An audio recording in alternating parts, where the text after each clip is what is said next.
I don't think most people know it, but actually nursing homes are regulated with even more strictness than hospitals.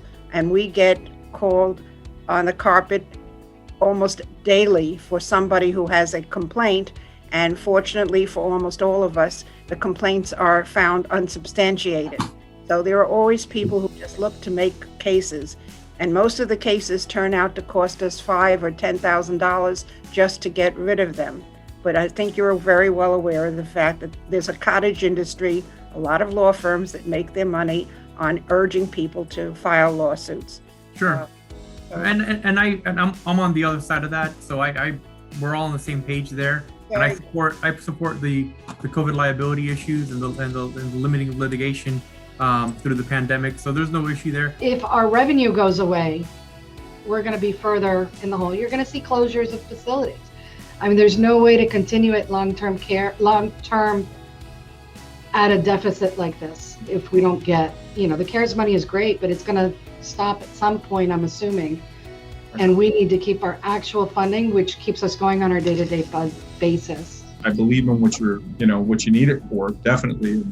It's so important that, that you all remain viable. Staffing is been tough, not only across the state of Florida, but the nation, the world probably, because it's a worldwide crisis. But here in the Florida Keys, we've had our challenges with getting staff to operate our nursing home. The workforce challenges have been incredible down here. We're using agency staffing, an additional $30,000 a month just to with nurses and CNAs. CNAs are costing upwards to $42, $45 an hour through agency, and of course nurses are much higher. We're using the personal care attendant program.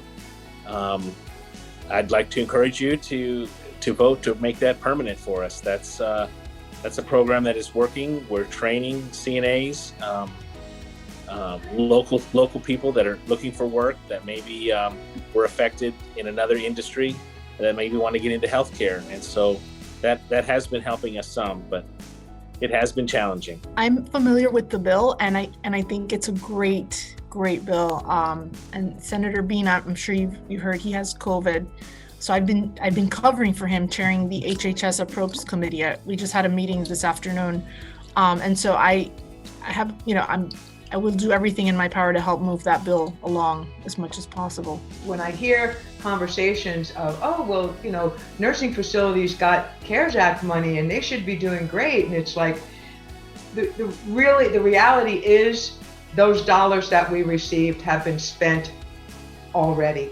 And we absolutely must have the funding to support us to be able to continue to provide the quality of care that we have been known to do. Thank you all for everything that you have said.